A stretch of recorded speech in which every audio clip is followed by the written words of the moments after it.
¿Cómo están? Bueno, continuamos con nuestros consejos sobre el trabajo final de una maestría. En nuestro caso nos interesa el MBA, pero puede servirles también para maestrías en finanzas u otros programas que les requieran una tesina al final. En el video anterior vimos cómo organizar el calendario, referencias, cómo organizar sobre todo el tiempo. Y ahora entonces queremos traerles, en función de nuestra experiencia, de tantas correcciones y tantos grupos que han pasado por la maestría, cuáles son los errores más comunes que, bueno, están a tiempo de evitar. Si están empezando, espero podamos traerles algunos consejos útiles para este trabajo. Voy a hablarles sobre el formato de la tesina, la redacción, las fuentes de datos, tablas, anexos, gráficas, bibliografía, que son todos elementos comunes a cualquier tesina. Conclusión y, por supuesto, controles de ortografía, de cálculos, etc. Bueno, empecemos. Primero, el formato. Esto siempre es requerido y lleva un montón de tiempo si uno no lo sabe al inicio, porque a veces perdemos tiempo dándole un formato, colores, etcétera, y después nos dicen, no, tiene que estar bajo APA Style. Entonces hay que cambiar todo, otra vez tiempo. Les recomiendo descarguen un template, averigüen cuál es el formato requerido para el trabajo, descarguen un template y empiecen por ahí, porque no pueden usar cualquier tipo de letra ni cualquier espaciado, hay que usar determinados headings, es decir, títulos, hay que usar determinado formato para las figuras, para todo. Además hay estructuras, hay partes de la tesis que son requeridas. Por ejemplo, esta tesis, les traje acá ejemplos reales, fui tachando los nombres de las empresas y pero son todos trabajos reales. Por ejemplo, dentro de la estructura, este está muy bien porque tiene un índice. Recuerden que al principio va el índice y al final van la lista de figuras y lista de tablas. Esto lo hace automático Word. Si van poniendo en el template, van poniendo los títulos con el formato de título, después al final ponen insertar tabla y Word lo hace automático, lo actualiza también de forma automática. Entonces, muy bien por esta tesina que tiene un índice que además está codificado. Fíjense que tiene 1, 1.1, 1.2. Esa estructura siempre es muy valorada y es lo primero que uno ve de un trabajo, entonces, bueno, pone de buen humor a quien la va a corregir. Entonces, muy bien han seguido el formato APA, está hecho el índice, evidentemente está hecho automáticamente con Word, no es que lo han hecho uno por uno, así que muy bien por ahí también. También fíjense que, analizando un poquito la estructura que han puesto aquí, está muy bien que diferencian lo que es introducción, que es una introducción a todo el trabajo. Por ejemplo, ¿qué voy a hacer? Este es un trabajo de evaluación, voy a evaluar una empresa, que es distinto de la descripción de la empresa, que ahí está como punto 1, punto 2. Bueno, a veces confunden esto, entonces nos dicen introducción. Supongamos que la tesina es un trabajo de evaluación de la empresa. Introducción. La empresa tal se dedica a hacer tal cosa. Bueno, no, les mandamos de vuelta el trabajo y le decimos, no, eso no es la introducción, porque eso no me habla de lo que va a venir en el trabajo, eso me habla de la empresa, eso es la descripción de la empresa. Escriba la introducción. ¿Qué sería la introducción? Bueno, decir, este es un trabajo de evaluación. Usamos 3 métodos, por ejemplo, valor presente neto o discounted cash flow, evaluación relativa, etcétera, etcétera. Para evaluar una compañía llegamos a tal conclusión. Esa es la introducción. Entonces, muy bien por este lado.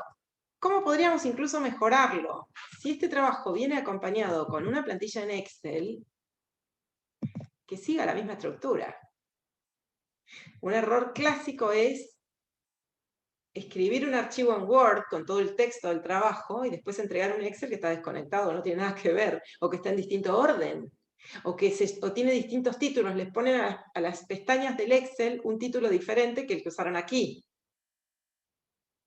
Es el mismo trabajo, y esto hay que saberlo al inicio, vayan manteniendo la misma estructura, y hay que hacer, al inicio uno tiene que decir cuál es la estructura, y en qué orden, y después va nombrando paralelamente los dos archivos.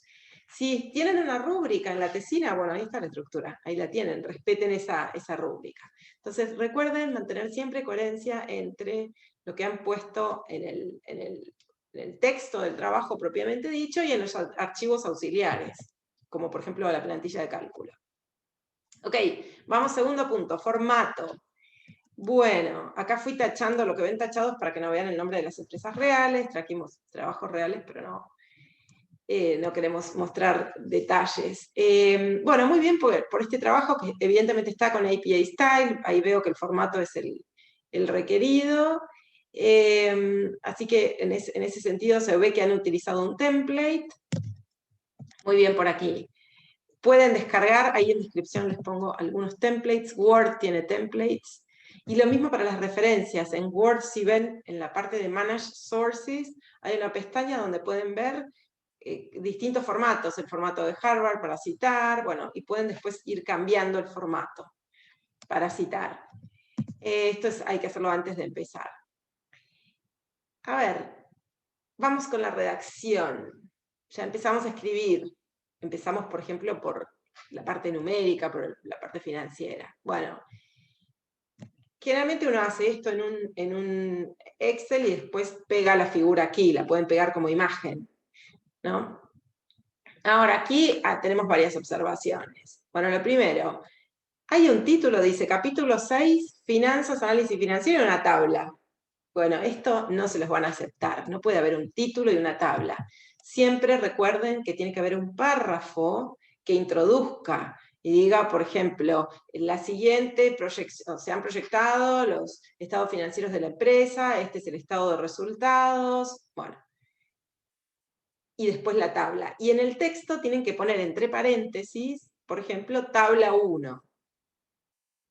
Eso se hace de forma automática para que Word genere un hipervínculo. ¿Cómo hacen eso? Se los muestro en un momento. A la tabla, primero, con botón derecho, le tienen que insertar un caption, que sería una numeración automática. Entonces, pegan la tabla o la figura. Con botón derecho del mouse le ponen un número, tabla 1. Y después en el texto van escribiendo, bueno, se han proyectado los estados financieros de la empresa, entre paréntesis, tabla 1, pero ese tabla 1 no lo escriben, no lo tipean, sino que lo insertan para que tenga un hipervínculo.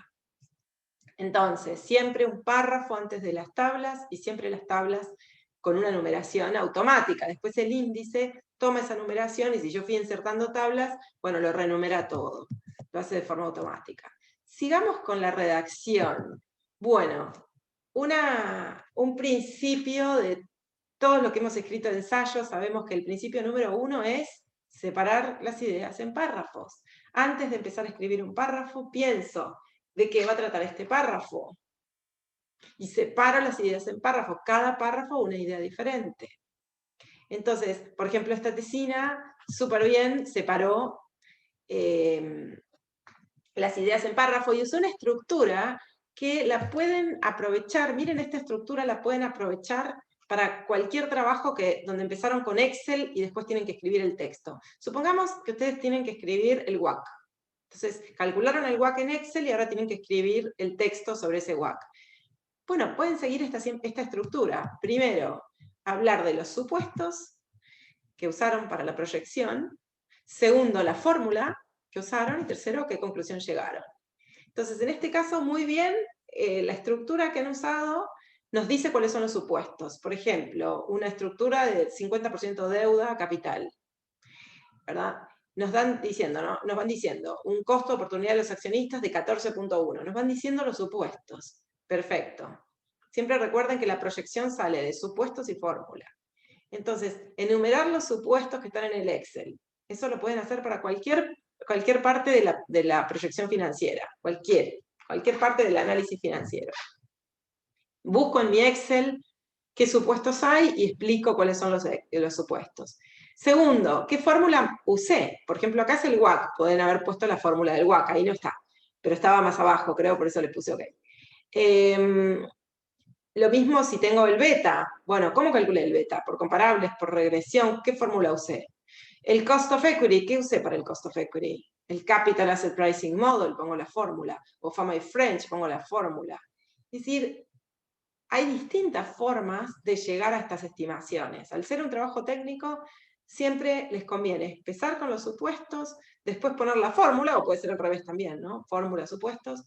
Pero supuestos, fórmula, qué modelo usé, Y conclusión, aquí faltaba la conclusión. Es decir, el que está leyendo dice, ah, bueno, tiene un 50% de deuda capital, tiene un cost of equity de 14.1, ¿y cuánto dio el WACC? No, lo mandaron un anexo. Bueno, eso no puede ser.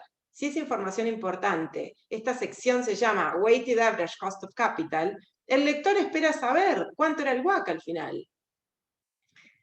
No puede estar en un anexo. Información importante tiene que estar acá en el texto. Si después quieren poner, ver anexo 1, por ejemplo, para el detalle del cálculo del WACC, perfecto. Pero acá yo ya tengo los supuestos, tengo la fórmula y tengo la conclusión. Siempre, entonces, una idea en cada párrafo, un párrafo para los supuestos, un párrafo para la fórmula, pueden incluso escribirla, y un párrafo para la conclusión. Y entonces así van hilando todo el trabajo. Pueden reiterar esto para el WACC, para el beta, para el cost of equity, para el discounted cash flow, para el EVA, para todas las partes del trabajo, toda la parte financiera, por ejemplo, paso por paso, supuestos, fórmula, conclusión, supuestos, fórmula, conclusión. Y después, si algunos de estas conclusiones parciales nos van llevando a la conclusión final, bueno, ese es un trabajo que no tiene saltos lógicos, sino que va llevando al autor a sus conclusiones. Lo mismo si tienen que hacer por ejemplo, una evaluación de una empresa o cualquier trabajo de consultoría en la realidad, donde tienen que mandar un entregable, un documento, donde esté la evaluación. Siempre es bueno ir soportando las conclusiones paso por paso, que todo nos vaya llevando a la conclusión final. Ok, vamos con las fuentes de datos. Vamos con las fuentes de datos. ¿Son fácilmente rastreables? Es decir, si yo no hice este trabajo, ¿puedo ir ahí y encontrar de dónde sacó? Fíjense que en este caso no. Aquí pusieron tasa libre de riesgo. Este es el cálculo del cost of equity. Tasa libre de riesgo T-bond de 10 años, 1%. Eso no es suficiente. Eso no es suficiente. ¿Qué bono tomó? ¿En qué fecha? ¿De dónde lo descargó? ¿Cuál es el enlace? No les van a aprobar un trabajo si simplemente ponen, por ejemplo, beta 293. ¿Qué tipo de beta es? ¿Un beta de qué sector? ¿Es el beta de la industria? ¿Es un beta levered, unlevered?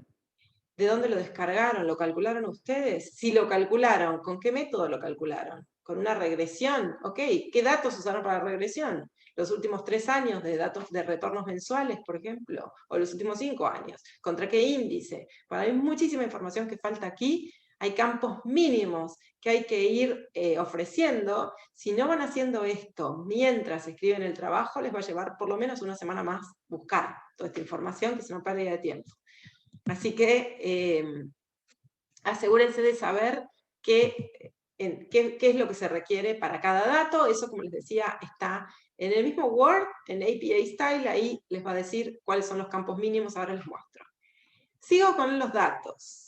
Por ejemplo, aquí hay otro problema. Este era el texto principal de un trabajo.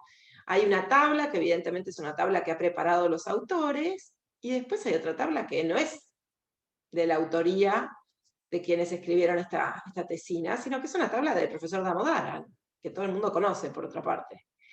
Y acá le dan crédito, es decir, probablemente no los van a acusar de plagio, porque le ponen ahí el enlace a la página. Bueno, esto no puede estar así. ¿Por qué no? Primero, yo puedo incluir en mi trabajo cosas de otros autores. No cuentan en absoluto, es decir, ocupan lugar, pero no les van a sumar nota, valen 0 en la nota, porque no es algo que han preparado ustedes, ¿verdad? Lo puedo poner si es algo muy importante. No es la forma de hacerlo. Tendría que estar en un anexo y correctamente citado. Ahí no está correctamente citado, no está tan claro que es una tabla de otro autor, simplemente pusieron el enlace. Pueden tener problemas de plagio. Y en un trabajo académico esto es algo serio. Es algo serio. Entonces, recuerden que quienes corregimos tesinas o trabajos académicos tenemos software de detección de plagio. Entonces, si ponen un párrafo bastante parecido a algo que encontraron en internet, lo vamos a detectar inmediatamente. Tenemos varios softwares automáticos donde detectamos de dónde lo sacaron, dónde estaba. Bueno, entonces aquí, recuerden, si ponen alguna información, una tabla que no es propia, primero piensen si realmente la necesitan. o si ponen el dato que sacaron, por ejemplo, ahí era suficiente poner, se tomó, es más, un párrafo explicando, se tomó un beta de autopartes.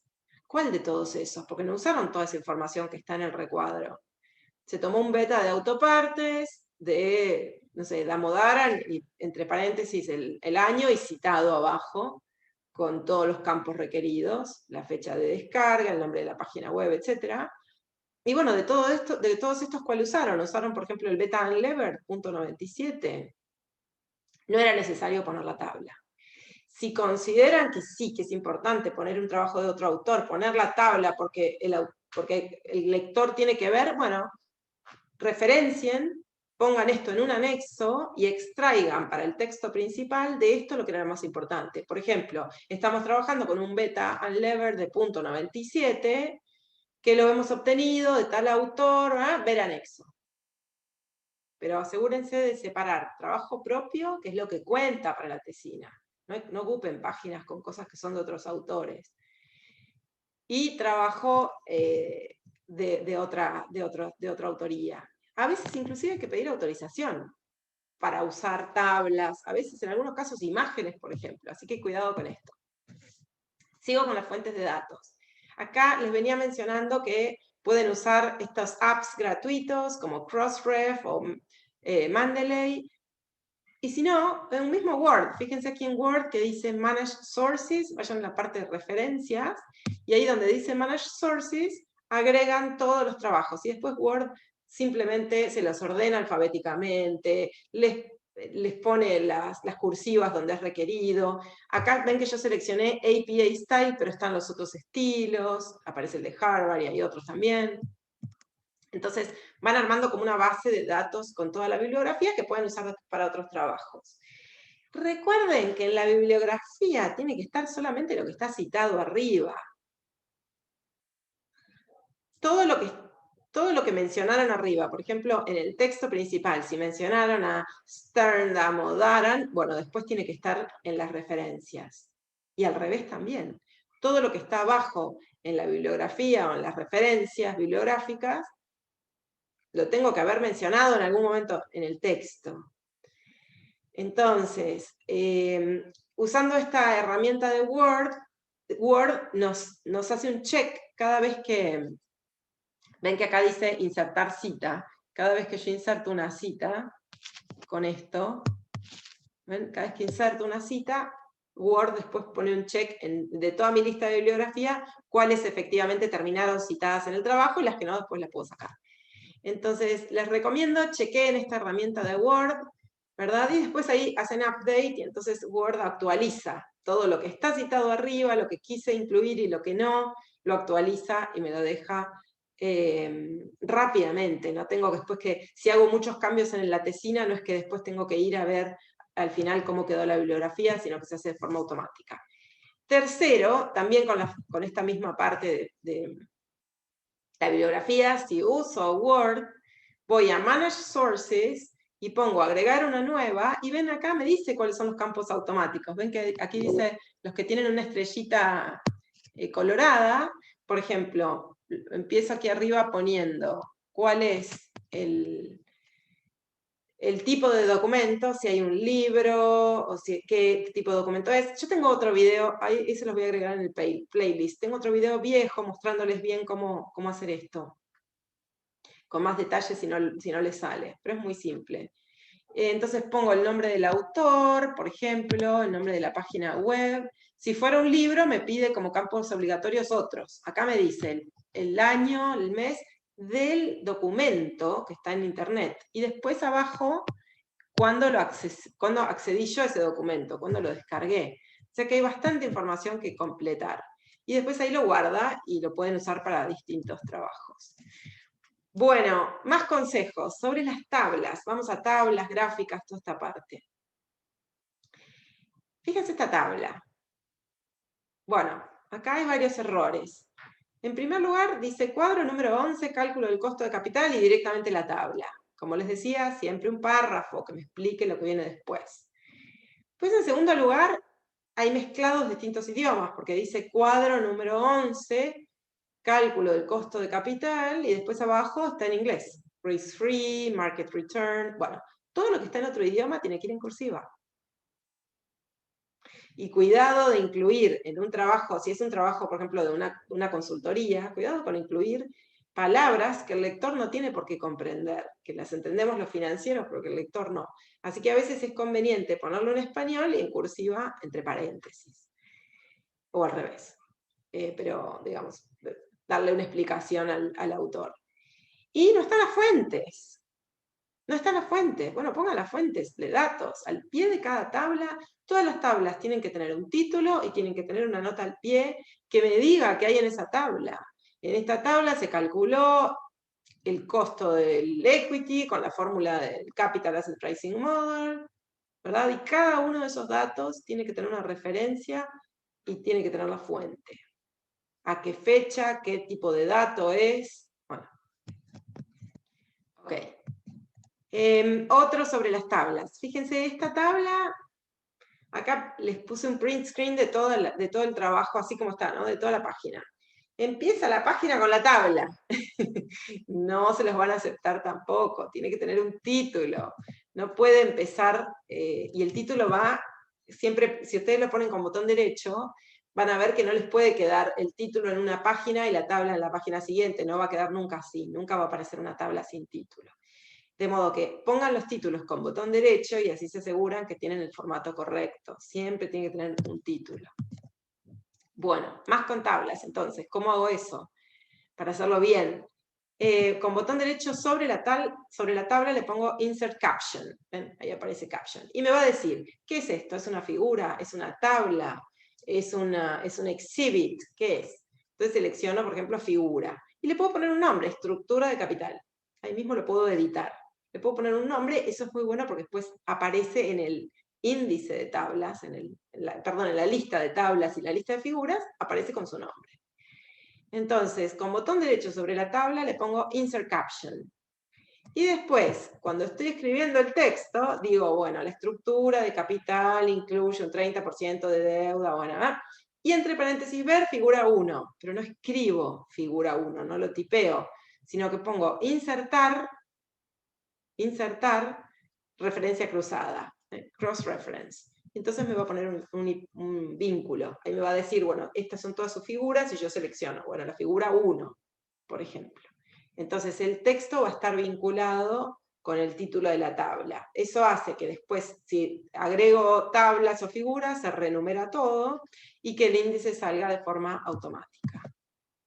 Bueno, vamos a los anexos. Ya les hablé sobre las fuentes de datos, les hablé sobre el formato en general de la tesina, les hablé sobre cómo redactar, sobre la redacción en sí, y ahora, bueno, estamos en la parte de tablas, figuras, vamos a anexos o exhibits. Bueno, por ejemplo, miren esta tesina, muy lindo el anexo, si tienen que hacer este Canvas, que es muy común para proyectos empresariales, hay templates en internet donde lo pueden hacer de forma automática, simplemente lo editan. Pero acá hay varios errores. Lo primero es que pusieron el Canvas como un anexo. Pero en esta tesina el Canvas era algo importantísimo, es más, estaba en la rúbrica de la tesina, era uno de los temas requeridos. Recuerden, ninguna información importante puede estar en el anexo. Entonces, pusieron el Canvas en el anexo y después en las conclusiones sí concluyeron sobre el Business Model Canvas. No, si es información importante, tiene que estar en el texto del trabajo y el detalle, los anexos son para poner detalles. Seleccionen bien, prioricen qué es lo que va al cuerpo del trabajo y qué es lo que va al anexo. Si no, es como que muestran al lector que no saben priorizar, que no saben qué es lo importante, qué es lo secundario. Bueno, segundo error, tiene un error de formato. Si no es legible, si ustedes no lo pueden leer, yo no lo puedo leer. Yo no lo puedo leer. Si ustedes no lo pueden leer, no pueden mandar. No puede estar incluido algo con letras que no sean legibles.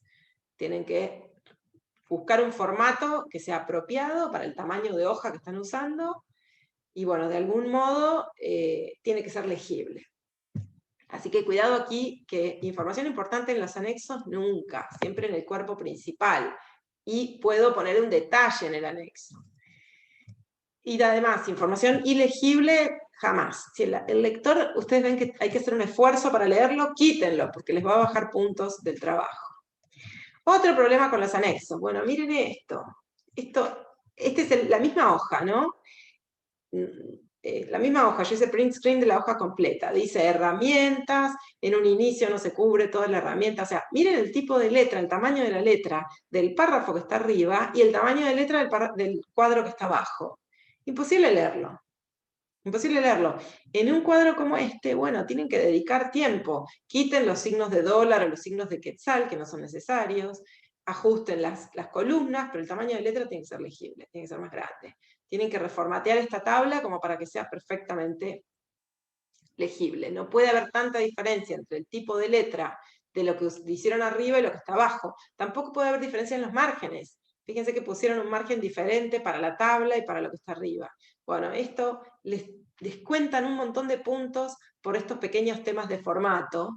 No tiene ningún sentido. Esto lo tienen que le tienen que dedicar un tiempo a armar las tablas. Si lo saben ahora al principio, cuando vayan armando el Excel, no pongan números con centavos, por ejemplo, coma 00, con signo de dólar, si no es necesario. No hagan un Excel excesivamente extenso, que después saben que no van a poder incluir en un formato A4 o tamaño letter de margen a margen. Entonces, al momento de preparar el Excel, tengan en cuenta esto, porque después, si no, va a ser un dolor de cabeza darle formato. Ok, desde ya no. Gráficas, uno de los últimos temas. Vamos con las gráficas. Bueno, clásico error de Tesina, no les ponen nombres a los ejes. Yo sé que, no sé, 2017, 2018 probablemente son los años, pero si es un trabajo académico, tiene que tener nombres cada eje. Pónganles nombres cada eje. Cuidado con la escala de las gráficas también, porque si quieren que sean comparables, no me pueden poner una escala, por ejemplo, de 1 a 50 y la otra de 1 a 7. ¿Verdad? Si quieren que sean comparables. Cuidado con la escala, porque si yo estiro una gráfica, bueno, todo queda más apaisado. Entonces, cuidado. Y ahora, llegando al final del trabajo, hablemos de la bibliografía. Lo primero, ¿ha sido citada en el texto? Como les decía hace un momento, si la bibliografía no está arriba, no podemos incluirla debajo en el listado, y al revés, todo lo que está incluido en el texto debe estar en nuestra lista de referencias al final. Fíjense aquí, han puesto en realidad los libros que usaron, pero no están en orden alfabético, no están todos los campos requeridos. En algunos libros empieza con el nombre del autor, por ejemplo, Greeley, y en otros con el nombre del libro. No les van a aceptar esto. Como trabajo académico no se los van a aceptar en ninguna tesina. Entonces, citen con el formato APA Style, como les indicaba hace un momento, o usen Crossref, alguno de los sitios gratuitos que nos permiten ir recuperando toda la información que necesitamos de cada libro, de cada artículo. Vamos con la conclusión. Error típico de la conclusión es introducir elementos nuevos. Por ejemplo, he visto trabajos, hacen todo un trabajo de evaluación, ¿no? Entonces evalúan una empresa, aplican discounted cash flow, EVA, evalúan una empresa. Y al final, conclusión, esta es una empresa muy interesante porque el producto o la ubicación, no hicieron un estudio del producto, no hicieron un estudio de la ubicación geográfica, ese no es el trabajo, no pueden concluir sobre algo que no hicieron. O incluyen en la conclusión algo que no estaba más arriba. Si yo no lo había leído más arriba, no puede estar en la conclusión. De modo que la conclusión debe desprenderse de lo que hemos hecho, de los estudios que hemos hecho más arriba, a qué métodos hemos aplicado y a qué conclusiones parciales fuimos llegando. Recuerden poner lo más importante en la conclusión. Hay un poco que seleccionar, hay un trabajo de síntesis que hacer aquí.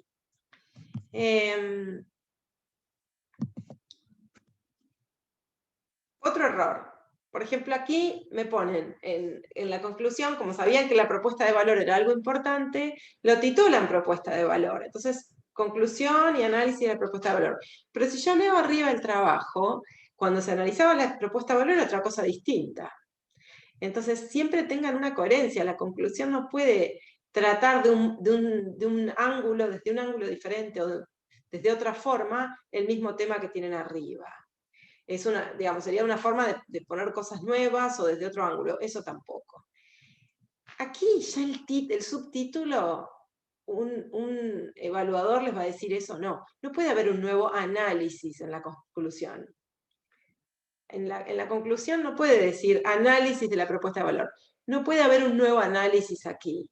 Ya no es momento de analizar, es momento de concluir. Estamos reiterando o juntando, por ejemplo, elementos que se han analizado más arriba. Por ejemplo, si hemos aplicado distintos métodos de evaluación, entonces había un apartado con la evaluación relativa, otro apartado con discounted cash flow, bueno, aquí sí podemos unirlos y decir, bueno, el resultado de la evaluación relativa fue tanto, el resultado de flujos descontados fue tanto, difieren en tal cosa, eso sí podemos hacer.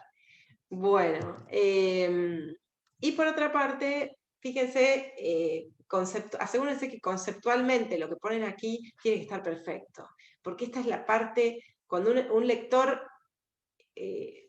abre un trabajo de tesina, no lo lee en orden, lo escaneamos, leemos, tal vez vamos directo a la conclusión, después la introducción, y después miramos un poco las tablas, las figuras, y después recién vamos al texto. Entonces lo que está aquí tiene que estar perfecto. Por ejemplo, aquí había un error conceptual en hablarme de la propuesta de valor y me habla de la empresa. La propuesta de valor no es lo que ofrece la empresa, sino la solución que obtiene el cliente. Hábleme de mi problema, no de su producto. Entonces, asegúrense que no haya ningún error conceptual, que no haya grises aquí, y si no, directamente no lo incluyan. La conclusión puede ser bastante breve, pero que no tenga errores. Ok, tengo también para comentarles aquí algo más de control. Control de ortografía y control de cálculos. Ya estamos cerrando el trabajo, hacemos la revisión final, ya hemos escrito todo, ya pusimos las fuentes, la bibliografía, todo. Bueno, hay que hacer un control de ortografía. Clásico error. Fíjense este trabajo que estaba muy bien redactado, pero mezcla palabras en inglés y en español. Por ejemplo, mercadeo estratégico, y después dice Business Model Canvas. Eso tiene que estar en cursiva. Tiene que estar en cursiva. Es más, si fuera un título, me atrevería a decir que lo pongan en español primero y después entre paréntesis en inglés y en cursiva. Pero que le den al lector, si es un trabajo en español, que lo escriban para un lector que no tenga inglés avanzado. No, nadie tiene la obligación de tener el inglés avanzado. Entonces esa es una recomendación también. Revisen la ortografía de todo el trabajo, inclusive el Excel. Un error súper común que vemos es que nos pasan un trabajo impecable desde el punto de vista de la gramática y la ortografía, y después el Excel tiene errores. Faltan acentos y nos dicen, no, lo que pasa es que mi computadora no tiene acentos. Bueno, pero les baja puntos eso en un trabajo. No tiene sentido recibir menos puntos en un trabajo académico solamente porque no pasé el corrector de ortografía. Corrijan muy bien la ortografía del Excel y del Word, ambos. Hay una herramienta fenomenal, buenísima, para ortografía si están escribiendo en inglés, un trabajo en inglés que se llama Grammarly. Descárguenlo, es gratuito, es una app que es una extensión de Chrome, Grammarly, y les corrige la parte gramatical, es muy, muy buena. Seguramente en español también hay alguna herramienta similar, no he usado alguna en estos días para que recuerde, pero seguramente si buscan ahí. Grammarly es espectacular para todo lo que escribimos en inglés. Miren, por ejemplo, aquí estaba perfecto el Word, y aquí por un acento, un tilde que falta, gastos de administración en el Excel, les van a bajar puntos. De modo que revisen todo, tanto en Word como en Excel. Y finalmente, último punto, no solamente corregir la ortografía, sino siempre hacer una revisión final de cálculos, porque como esta es la parte conceptual, bueno, les va a afectar mucho la nota si tienen algún error conceptual o de cálculo. Mi recomendación es que cuando usan funciones de Excel, siempre tienen inconsistencias entre lo que hicieron en Excel de forma automática y lo que hicieron manualmente. A veces pasan meses entre que uno hace un cálculo y después hace otro.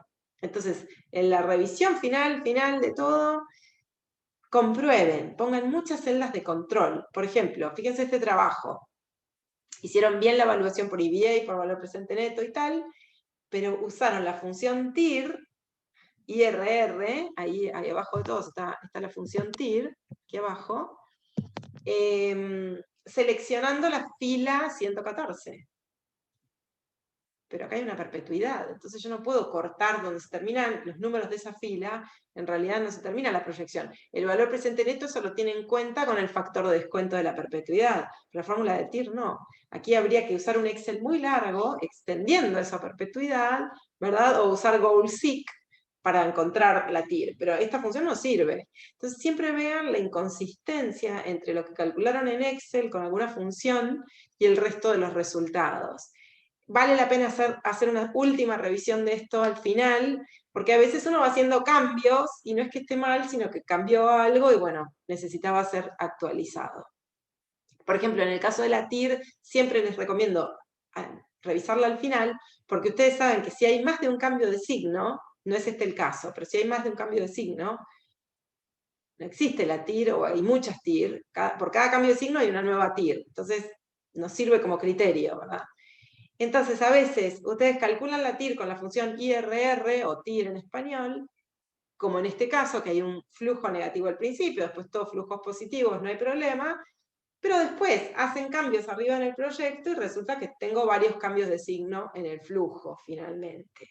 Entonces ahí tienen un error conceptual fuerte por calcular la TIR, una sola TIR, cuando tiene tal vez 3 o 4. Entonces siempre hagan un control de cálculos al final, para así entonces tener un trabajo coherente, bien redactado, bien presentado, todo suma, y aprovechar, por supuesto, el tiempo, organizar bien el tiempo, creo que es también un gran aliado. Ok, creo que esto era todo. Bueno, les dejo un gran abrazo y si tienen más temas, sé que este tema me lo habían pedido mucho, pero bueno, estábamos ocupados más con temas de finanzas. Pero si tienen más temas que necesiten, solo me lo escriben en la descripción. Un gran abrazo para todos, buena semana.